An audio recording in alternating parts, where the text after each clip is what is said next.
watching the clock, 10,000 hours go by. I keep putting in work, the tears are filling my eyes. I swear I've never been tested like this, but this is mine. It's not a matter of chance, just a matter of time. Never look back. If something standing in my way, I always push back. If something seemed impossible, I never took that. Nah, cause now I know better. Can't stop, won't stop, I won't quit ever. The highest fall, it won't break me. The blood and sweat is what made me. I'ma get mine, just a matter of time.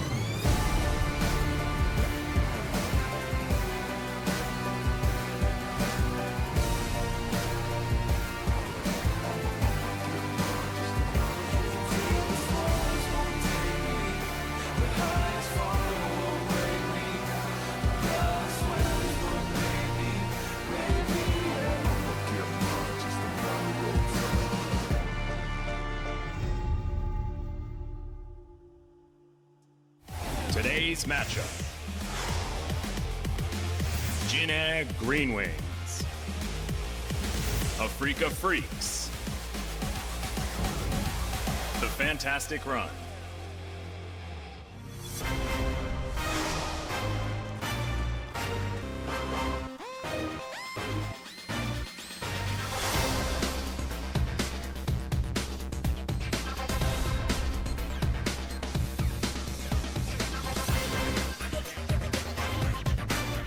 Welcome back, ladies and gentlemen. It's time for the final best of three of the evening. JAG GreenWings going up against the Afreeca Freecs. Another one on paper that should be very one-sided. But BBQ have already surprised us today, taking a game away from Gen G. Only their second game of victory of the summer split so far. Can JAG do it? Can Lightning strike twice in one night? We should definitely inspect those papers. Papers seem to be a little bit dodgy when it comes to who should win and who should lose. And on paper, I have my piece of paper here I noted down. Lost to King Zone. Not so bad for Afreeca. Yeah. Lost to Hanwha, where it could have been, it kind of felt like a 3-0 because the game they did win, they stole away at the final moments. Was not one to hang your hat on, so the Afreeca Freecs on a bad run. And I'm going to say to Kilios, I talked to this team and I said, when I talked them up, I said it's because of their smart drafting. I think their drafting let them down against Hanwha, so they need to step it up on 8-12. Well, we'll see how much preparation has been done by the squad. Currently find themselves in that 5th place spot. Could certainly bump themselves up above King Zone here with a victory, however. And it could potentially tie against Hanwha Esports here just about if they can go for that 4-2 scoreline with a +2 as well. We'll see if they can pull it off. For now, Gen G still going to be in 2nd place, but definitely rough around the edges with that victory. Would have liked to be looking at a +6 scoreline rather than the +5. Who's the second best team in the LCK? I don't know. Exactly. It's definitely not Griffin because they're number 1. Yeah. That's the only thing that I know, but we'll go ahead and take a look at the lineups here. JAG has not been a good season start at all for them. Even the likes of Teddy have not been able to deliver victories for this squad. But it's the expected starting lineup here with in the jungle. Not going to be seeing Kakao. There's going to be Grace in the mid lane. Justice still going to be waiting in the wings. You pronounce Kakao's name very weird, but regardless, Kakao has been... Kakao. He's been off the boil, you know? Yeah. He's actually been real bad over his 3 games, and I don't say that, you know, I try to hold my words and bite my tongue, but he has been really off the pace of the LCK 4 years later. the young man has not necessarily been able to pull off too much great. He's tried to make aggressive moves, but his team's tendencies are not to the aggression, so he looks a bit silly as well. That's the 2 jungle options they have. So on in the top lane, not having a great series, and honestly, JAG were pummeled in their last couple of series, so trying to find something better on the side of JAG GreenWings. Yeah, I mean, absolutely destroyed by MVP recently. MVP, of course, in our first series of the day, not showing up at all against Hanwha Life. Afreeca Freecs looking to bounce back after some rough games after suffering that loss to Hanwha. It's going to be Spirit in the jungle and Kramer at 80 carry, so aiming going to be on standby, as well as Mowgli should they need him. You say 80 carry, this is one of those awesome dude teams, Achilles. Awesome dudes, sorry. Kramer is champion pool this season. Darius, Swain, Vlad, Mord, and GP. He's lucky to be doing 80 damage on his champions, let alone any sort of 80 carrying. But Kramer is in. Aiming's our resident bot lane Yasuo, won't be seeing that. Tucson, our resident Rakan, probably won't be seeing that champion. Afreeca Freecs, again, 2 match losses on the row, and for them to also be struggling with draft was surprise. They played standard against Kingzone. They seemed behind the pace against Hanwha. Let's never speak about AB Karagas ever again. Spirit had a real stinker on that one. That was an odd one for sure. And I've taken on SKT, KT, BBQ, the Kingzone Hanwha Live Series, again against teams that are right up there in terms of the standings right now. Not a great look as Jinna's won one game. It was amusingly against Kingzone. Yeah, very odd, very random that they were able to pick up that win. It's a bit of a dartboard toss for them. Just happened to Kingzone for one game win. You can see the KDs have not been very kind to them whatsoever. They're going to have to be very well practiced and very well prepared in the draft if they want to take anything away from the Afreeca Freecs, let alone give them a run for their money in this series. I'm depressed. Teddy has 2 KDA. Yeah. Also, Teddy's not playing AD carries very often. Yeah. Also, when he does, it doesn't matter. Hopefully, we see Teddy pop off. That's all we want to see. The Clad plane has been in the hangar all season, Achilles. I think they're still assembling it. I think that it's not even prepared yet. It's just been sad planes they've been pushing out. But I just don't want to tweet anymore. It's a real bummer. I know. Everyone likes the glad plane. No one likes a sad plane. Unless you're on the opposing side of Summoner's Rift. Kuro, however, looking to overtake Lava as the #1 MVP yet again here in the LCK, is just 1 win behind, as Lava didn't net any MVP wins today. Very creative player. He's played a lot of different champions. He's been able to counter the previous meta with Anivia, Swain, Vel'Koz. Their priority a little bit down because the Bruiser level, I imagine, is going to hit rock bottom over the course of 8-12 and maybe even 8-13. Looking at the featured matchup, it's Keen against someone he should really pummel, as Keen has been performing a lot better than So. He's looking at himself on the big screen. He's saying, I would really love to play that Aatrox champion. Please let me have it. And he's looking up and praying. Where Sohan is hoping that it's 7 or 8 top lane bans and somehow Ornn magically falls onto his lap. It's really unfortunate. And you know that you're in a bad spot when your point pick champion is 1 win, 3 losses. That's the best news story. Yeah.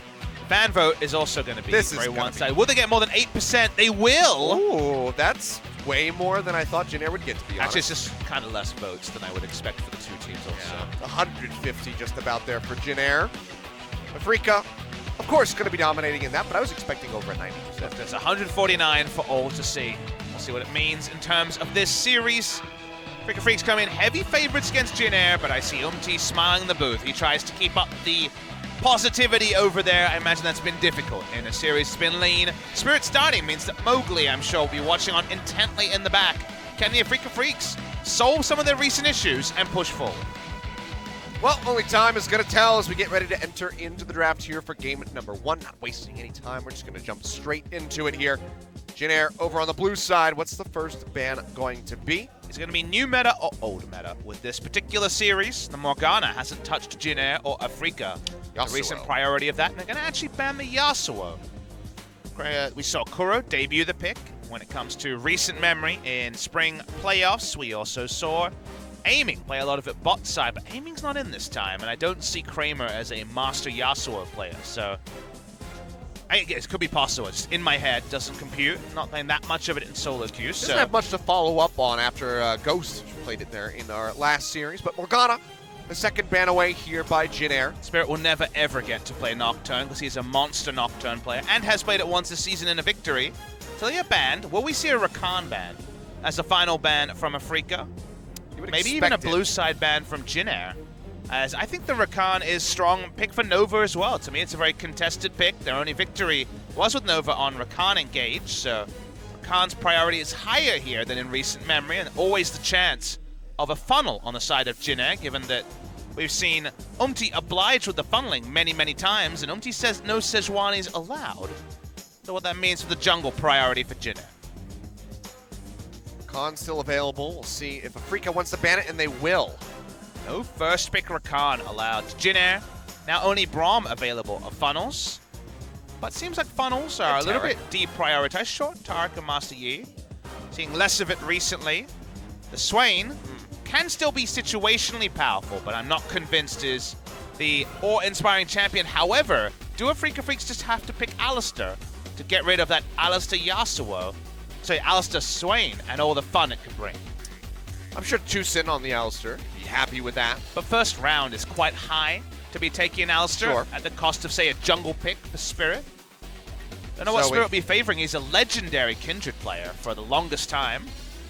It's come back into the meta. We saw KT get a Game 1 win with it for Score just yesterday versus SK Telecom, but Camille has also made it through.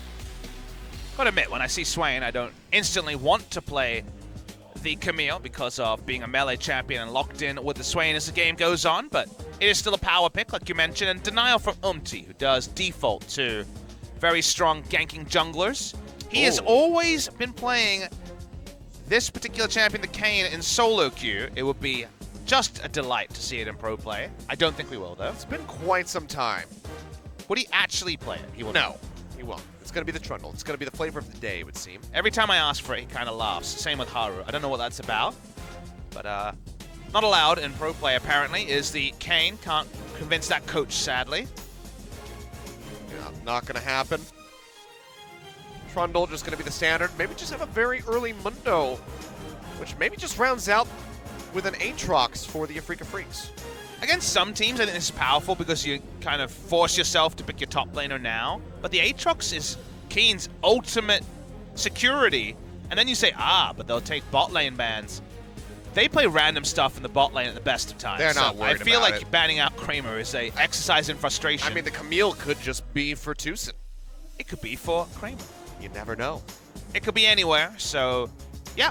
I mean, the Mundo is still a powerful pick, and sort of thing where if the game goes on, you feel like Trundle, Swain, and Mundo can definitely be some bullies in a team fight to a Zoe, especially looking at the bans.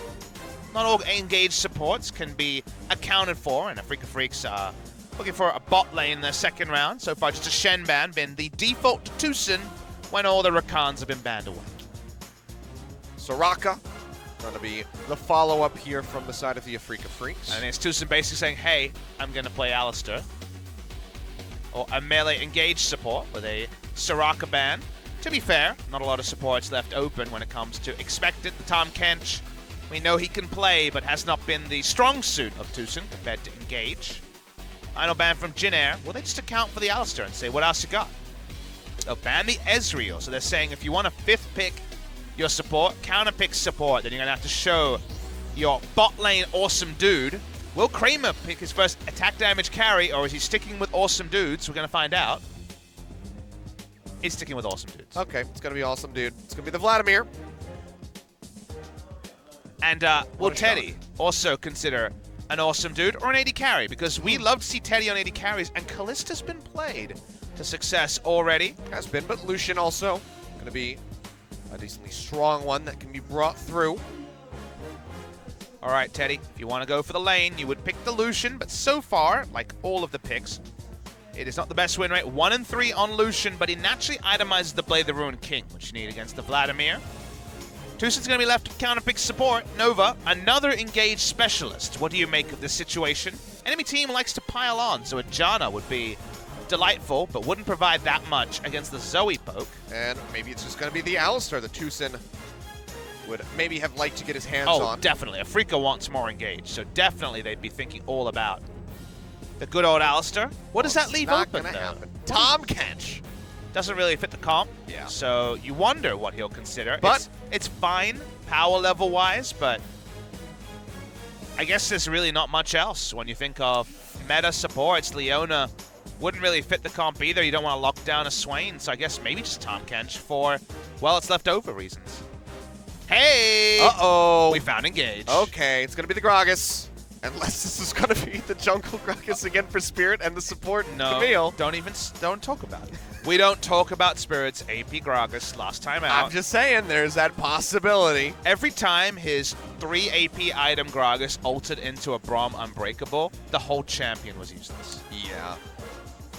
Well, I'd support. say it was maybe useless before that. You know, that's a fair point. But support is usually where we like to see, I was going to say Gragas's plural name as Graggies.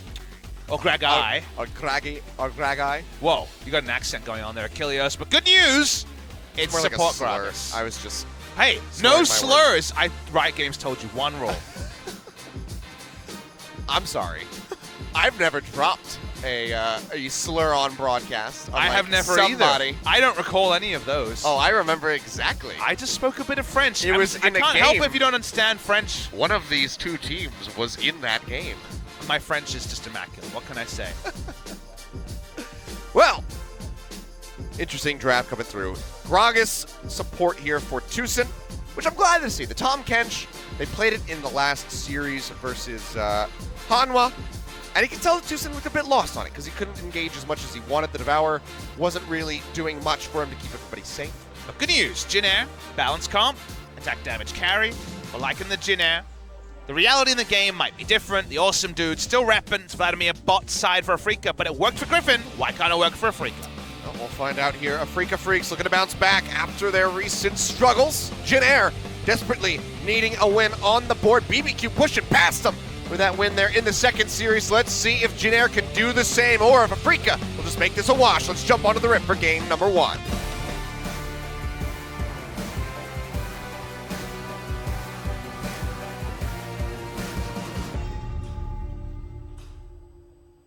They made an Afreeca Freecs custom card.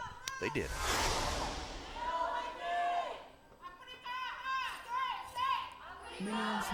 Should probably stop showing the Gen G one with crowns since he hasn't played yet. Just Photoshop Fly's face onto his body. Whoa. That is a nice sick Ezreal. Ezreal right there. For Dang. Kramer. Kramer looks very handsome. We found a plane. This is a bit of a dopey plane. Yeah. Kind of looked like a goofy plane, you know? Kind of looked like he was farting as well. Whoa. What?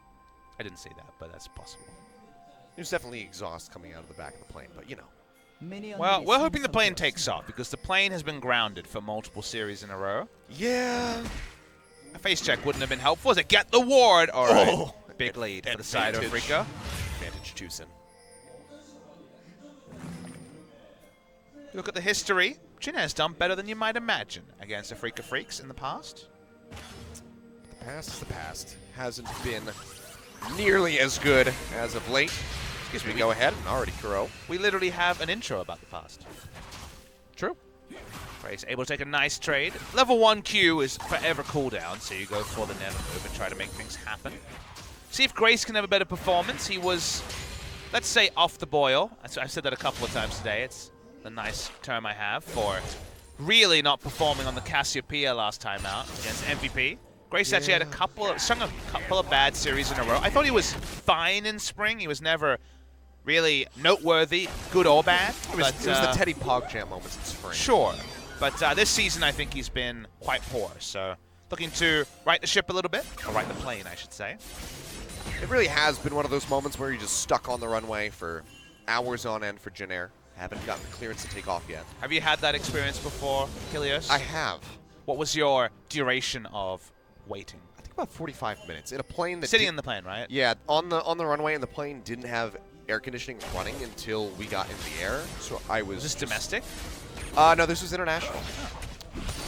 My record was 2.5 hours. Coming back from LA, from Los Angeles, I forget what the trip was for. I had 2.5 hours. That was Yikes. well, it was so long that we lost the clearance, so had to wait for an open slot to actually take off. So just kind of extended on forever and ever. It wasn't ideal. It was before a 10-hour flight too. So Yeah. flight got some extra duration. But Jin Air, you know, they just want to take off. They just need to leave. And for them, taking off this game 1 victory. This winning a game would be a start for a team that's only won 1 game all season. Kuro just looking to push him as best as he can. Gets the trouble bubble in. He's going to draw out the flash already. On to Grace. Doesn't want to play with fire. I'm not sure. That was very conservative. Now, Kuro of course, could have ignited, but even then. Camille could have been flying over the wall at the same time, but that's scared. You know, that's a scared play. That's not reactionary. That's not an outplay. That's just scared. So, not the best look for mindset if you're making that sort of a play 3 minutes into your first game. Definitely a very rough look. This means that Kuro going to have that much more power and pressure in this lane. Out of mana at the moment.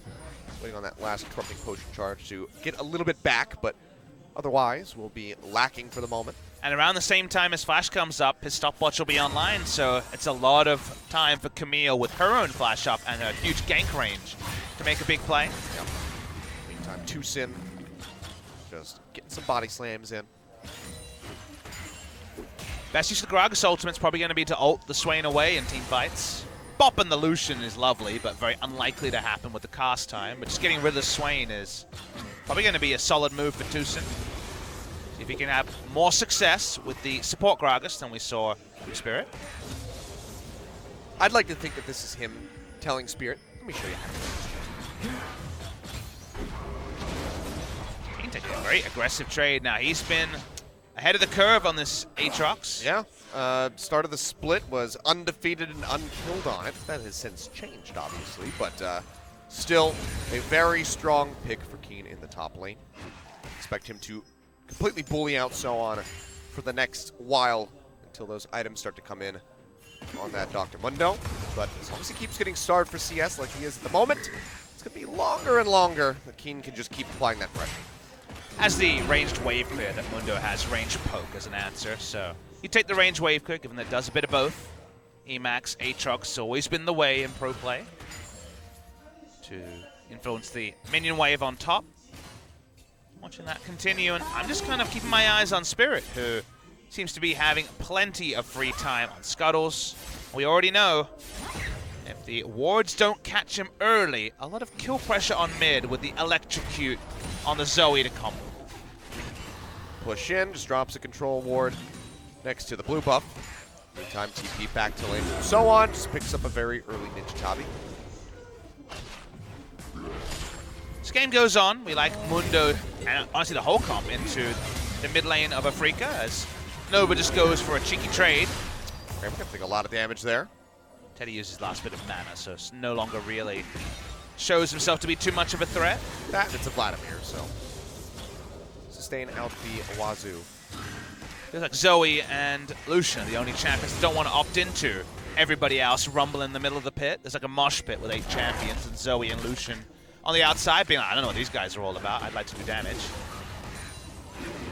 That means potentially some big struggles for the Zoe, who needs a lot more setup time to do consistent damage in a fight compared to the Lucian. Wait and see if someone like Nova even alone can trivialize the Zoe while the focus is on someone like Spirit. Every time I hear this name, I just think of my cat. It's true. Your cat is named Nova. Oh, push in, looking for the blue buff here. Gonna get jumped on. Pillar, very nicely done to interrupt that stun, but will not be getting the blue buff. Spirit just takes that away from himself. Enemy mid laner doesn't have flash, and taking blue away from Swain will decrease his ability to control the minion wave, and in this case from the Trundle as well, so a bit of experience goes the way of the Afreeca Freecs. Always like capitalizations. It's not quite the hook shot into mid lane we might have been expecting pre-8 minutes, but still, any advantage you can get for the earlier trades that went the way of Kuro in the mid lane, good sign to see for Afreeca Freecs. Prep on the blue buff. Tucson nearby to protect. Which means Kuro can just roam right over, take this with a paddle star. Oh, never mind. And there you go. Portal jumped in just to get that final attack. That's it for himself. All right, so we take stock of what's happened this game. Very little, clearly. CS lead is, I guess, significant in mid, 2 minion waves, but largely because of the flash being blown and the very conservative style. CS lead at the top is from Keen's aggressive posturing. He's played the Aatrox in lane. Probably the best of anyone we've seen. Sword gave him a run for his money, but to me, Keen has been the best. Well, the item timings to Keen will give him lane control. Barely missing. My eyes are definitely on Spirit, on this Camille, making something happen of a champion that has had so much respect earlier in the season, but has recently been overlooked in a lot of games. Double TMS completed here. Kuro just going to throw down the Redemption, clear out the wave, get a little bit of damage on the Grace, but it's going to be very negligible so far. Just going to be slow and steady. A small little gold lead stretching here for the Afreeca Freecs. Their CS favor coming in. Nomad's Medallion already rushed on Kramer, so as the Vladimir, especially pre, say, 3 or 4 points in your Tides of Blood, it's actually quite hard to clear waves. And you think about Vlad, and you're like, why would you go Nomad's Medallion? You know, he has so much wave clear.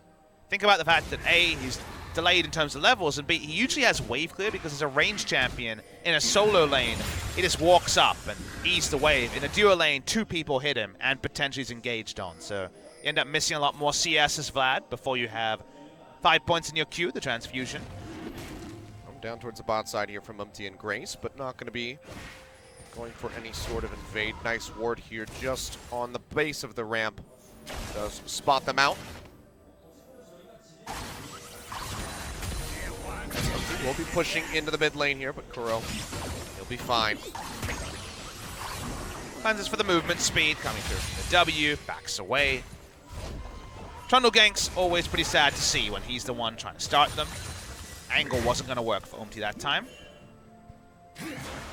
His ult in teamfight's going to be of pretty trivial value. I don't really know who he's going to be ulting. It is Aftershock on the Gragas, so I guess you could ult him until he dies faster, but he's kind of just a barrel, to be real. So not a huge amount of value from the Trundle ult. You can queue the Aatrox, feel pretty good about that. Speaking of Aatrox, already Drum's Fist, already most of the way to the Titanic Hydra, and now getting some free damage onto the turret as well. Yeah, quite a bit. Knocking it down below half HP, right as so on. Rejoins. Pick up the dregs of that minion wave. Otherwise, not going to be finding a whole lot. Bramble Vest completed, so looking to trade back a bit of damage there onto Keen. Pre-rage play, that'll be pretty useful. This one is a slow burn. I think for Afreeca Freecs, who have gone down 2 series in a row, the draft is cleaner. So far, the gameplay has not had any gaping holes like it did, I would say, against Hanwha. But they also haven't been able to translate lane pressure into something like a Drake. Mountain Drake, the first spawn.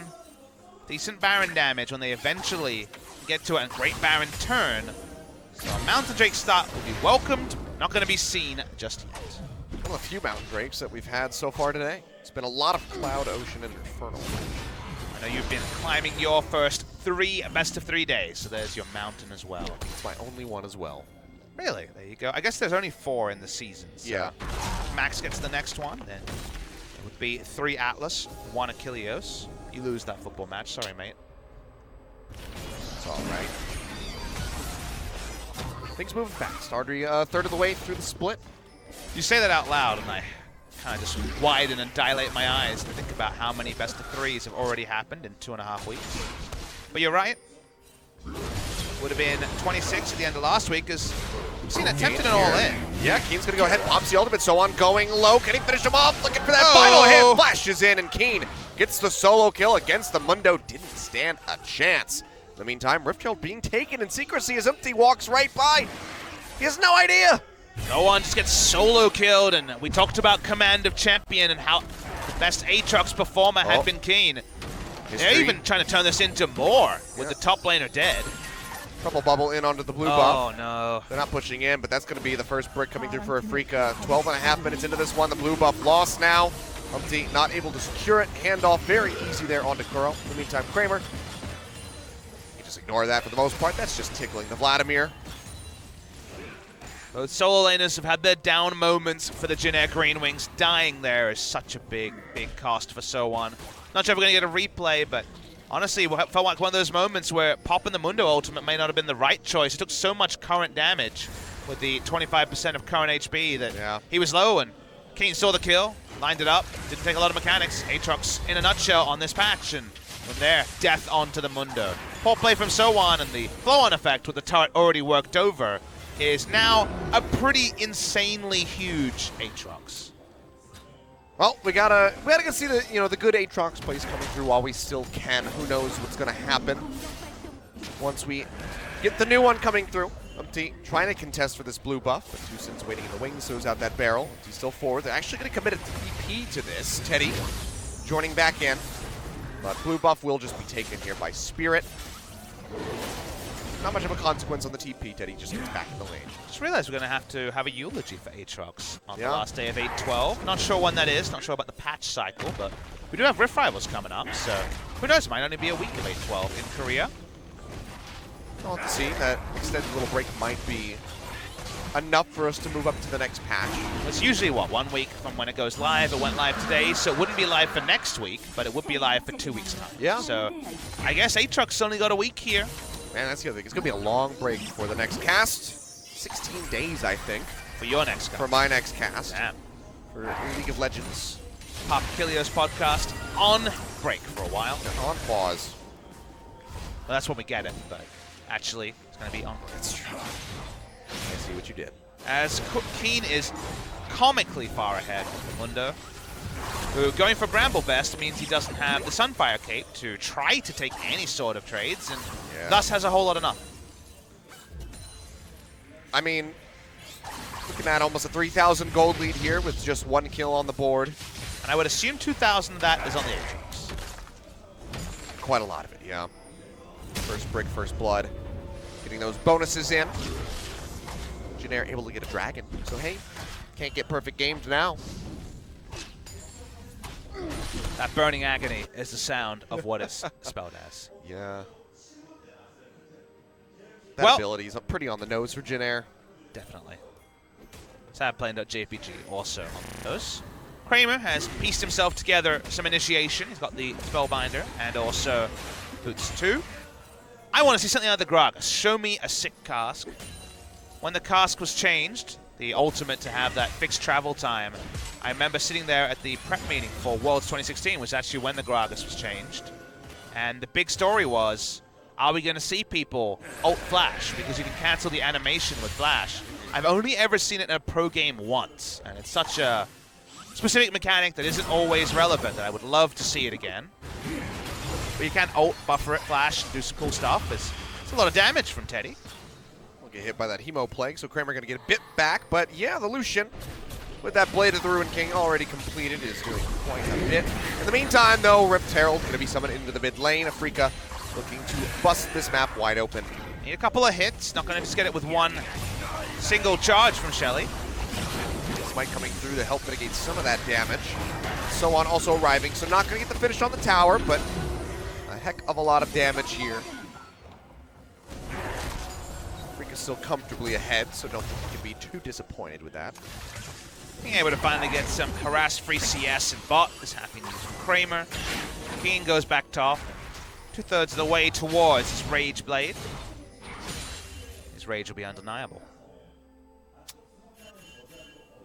New champion, really, with the rework. More of an 80 caster, Ribbon-esque. And the change, haven't looked at it too closely because we're focused on this patch, but I wonder if he just goes on the bench and we kind of have this weird scenario where no one ever played Aatrox, then people started playing him, and the rework ironically came out at the same time, and then no one ever played him again. It's just the way she goes. Unfortunate. Like, Ribbon's somebody, a champion that I would like to see more of. I feel like, I wonder if Rageblade had never existed at this power level, if we'd ever have seen Aatrox. Because the Rageblade really does complement the kit fully and make him a bit over the top. Phantom Hit is a very cool mechanic. Battlestar coming through. Ooh. Another cool mechanic. Yeah. Remember your health bar? Now it's gone. A magic trick. It's a great magic trick. Yeah, the Trouble Bubble into Battlestar. It's a pretty good trick. Brought Zoe a second life after she was just the most target nerfed back on, what, 8.3 maybe? For a while. Early in the year. Grace, apart from flashing, got a blue buff. Very, very scared fashion, has pretty much done nothing. Got a blue buff, Jam. Can he turn it into a team fight? That'd be nice. He has flash, he has his stasis ability. Wonder where the blasting buff is going. Maybe Leandri's? Could be. In the meantime, Kramer taking a lot of damage. To go into the pull culling coming down too soon. Body slamming in onto Nova to try to prevent any further aggression. TP's being challenged. He's going to go ahead and finish this one off. He dives straight in, but he's all on his lonesome. As the passive, but can they keep him alive? Umti going to go golden. Flash to the side from Keith. Keeps himself in the fight. Into the back goes Spirit. Finds the kill onto Umti. Now looking for someone, but he's got the ult taken away. And Grace has isolated himself. Will find a kill onto the support, but he'll trade that one back as he goes down Keen, finding that kill. 3-1. A 2-for-1 in the fight. Afreeca Freecs still ahead. When you're against a Zoe, trading like that is certainly far from even. 2 for 1, already a bad sign, and the Zoe makes any sort of siege that much more powerful. Spirit just chilling, waiting around, looking for further exit kills. Afreeca Freecs have their eyes trained on this outer bot lane turret. Spirit for any bonus ones, and hey, what about 3 outer turrets in one go? Seems like a good deal for the Afreeca Freecs. Spirit still hovering nearby, just keeping track of everybody. Turret going to fall. A slow one with the Vladimir and Zoe, but they get it in the end. 3-0 in that regard. Afreeca keep pushing forward.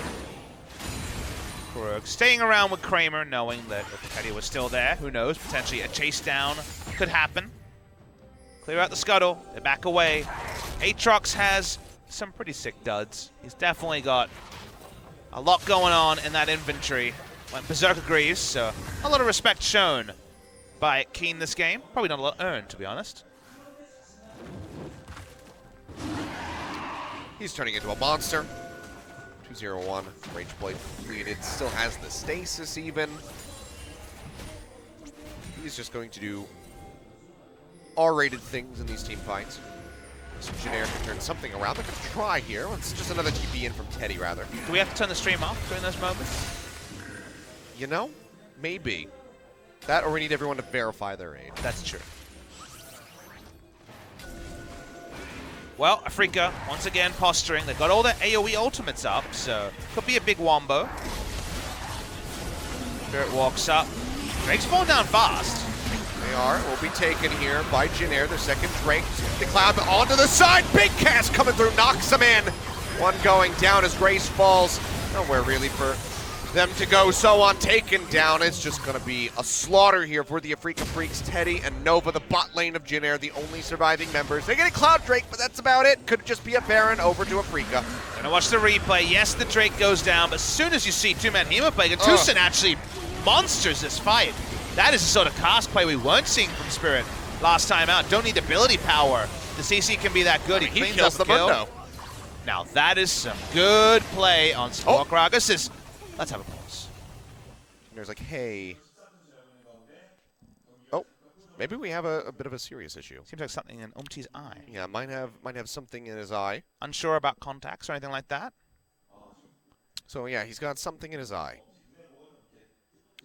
So, as the glasses wear, they only do so much to protect your eyes. This is a player issue, in case you're wondering. Yep. Not a toilet issue. No, we had one of those yesterday. Good old Mata. And not the other kind of player issue. This is about players. I mean, he could also be a player. We're not sure. But we don't keep track of. No. We're all about what happens on the Rift, Achilles. Yeah.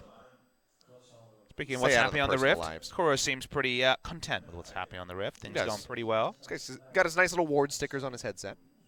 What brand is that headset, sorry? That'd be Sennheiser. Nice. I approve. I believe they're one of the sponsors of my pilot episode a few days ago.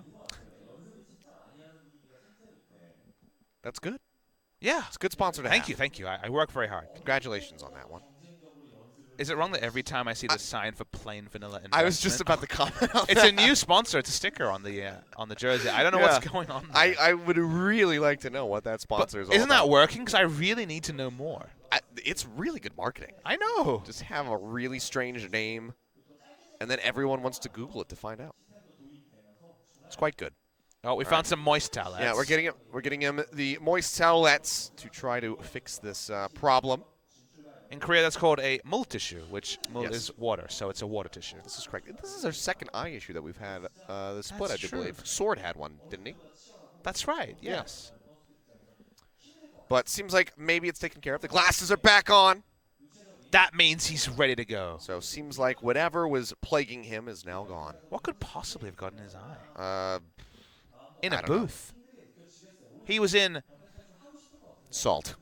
It could be... Well, I guess makeup is a possibility. That was raised by Joel. Thank you, Joel. Could be makeup. Joel, popping onto raid call for a moment just to let us know. He's calling his way back. He's trying to earn his way back into Discord. He just said stop, by the way. I really wish that his voice went out to live. That would be great. He's really not happy with the raid call comments. Well, but here we go. The Baron back into the game. was already started, and Umti didn't need to adjust his sight for the smite because he's dead.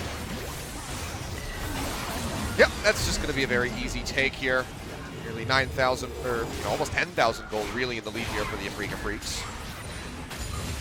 Man, the top lane solo kill had such a flow-on effect to this game. It was the most even game before then, but so many things went bad at the same time. 2 Drake takes, not going to be enough to wrestle back any sort of momentum here. This is the laziest 9,000 gold lead you could ever see. You know, I think we found it. We've always found a way to torment our translators. We found the way to torment Joel. Before it was calling Robin George, and now we have a calling Joel raid call.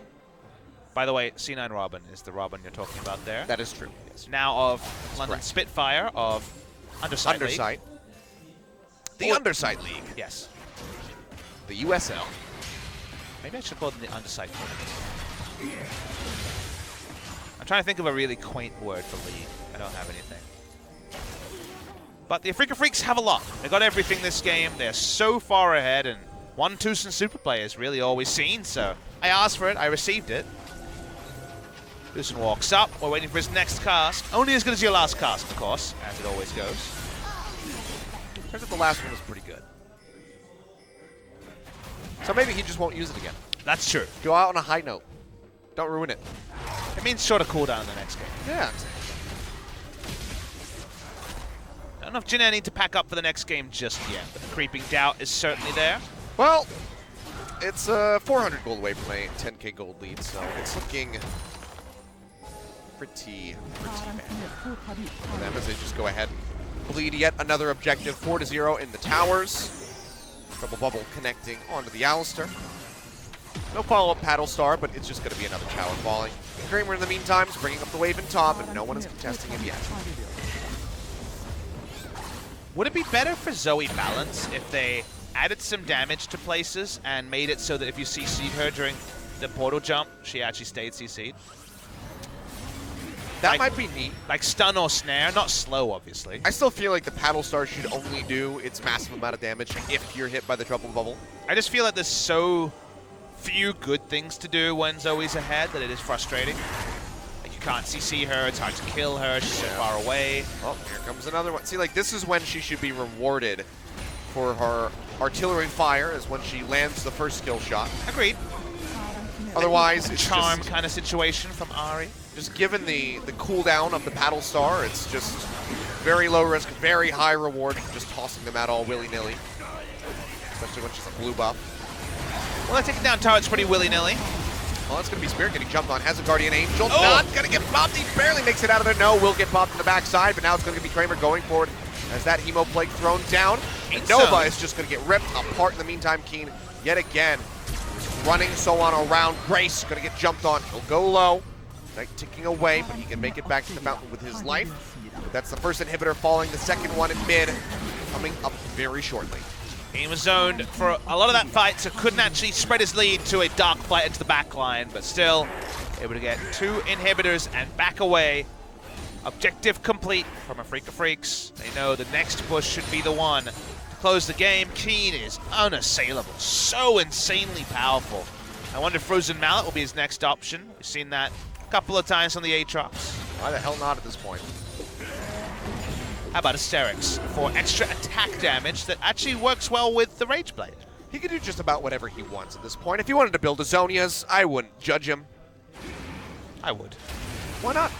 Zonia's into passive for just the never dying Saying I would judge him. Okay. A Guardian Angel would have been just as clean and would have had more attack damage. As that was a pretty sick Baron buff power play, guys. We're lucky to see 5 to 8k, but the 10.6. That's it, yeah. I wonder what the highest one that we've ever had is. I would like to know what the highest in all of competitive play would be. Well, there's some way to just win the tracking game and you actually don't end up getting that much. That's true. A high Baron power play is usually all of the turrets are up and you like take 6 turrets with the Baron buff minions and maybe even more. They're not always super interactive. I guess like 6 turrets and an ace would be the god tier. Just absurd. 14,000 gold in the lead. We've definitely cast a game, the two of us, where the first Baron happened before the first turret went down. Yeah, I'm sure that's happened. I remember a game like that. It felt notable at the time. This one doesn't feel notable. It's pretty by the numbers by Afreeca. They've been clean. This is what the coach would have been looking for. The draft is a lot more clean. Kramer rolls up. He's got 3 items, so he's really ready to put a ring on it with this 3-item Zonia's Flash. Kramer ready to go. This man commits. I think Jin Air wants out of this relationship, but Kramer's not taking no for an answer. He's just going to go in.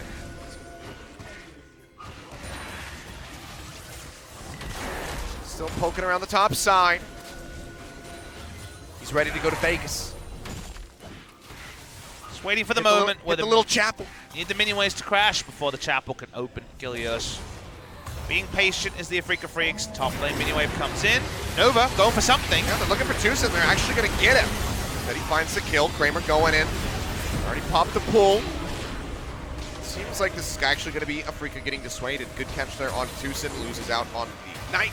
Can't use the flash to get away. With the minion wave still having to come closer, they're not going to get any relevant damage onto this inhibitor turret either. So it does end up being a successful defense from Nova. Nicely played by him. Try to walk up again. Keen is still just the hugest monster, so they have to be careful around the Aatrox. He can definitely 1v3, maybe even 1v4. No exhaust to impede him, and they just go for a freebie as Keen doesn't get in on first try. It's all right. He's got the Dark Flight. He made up for it. He didn't quite stick the landing, but it was still, you know, an 8 out of 10. Now you reminded me about the sad. About the Oh, Jin Air looking to match BBQ's game score because BBQ did win their 2nd game of the season. Jin Air stranded on 1. They took down Kingzone Dragon X, but nothing else good to show for themselves in the summer season. Yeah, it's hard to stick the landing when you can't get off the ground. Yeah. I guess if you wanted to say that the plane was crashing, it's crashing on the runway. They ran into the hangar. The worry is that the glass half full thing is that the plane is in for repairs, and the glass half empty is that it's a dilapidated plane. So, yeah. Unfortunately, game on game, kind of feel how we see both sides of that particular equation. Not a lot of good to show for themselves in this game either. Kind of passengers in a game where Afreeca have been good. We're walking out with all the stacks. It's 1.9 attack speed, 300 AD if you don't mind on the Aatrox. Yeah, he'll just draw everybody down to the bottom side, and Afreeca will scoop up another Baron. He's pushing forward. Dark Flight going to be used. Can they kill him?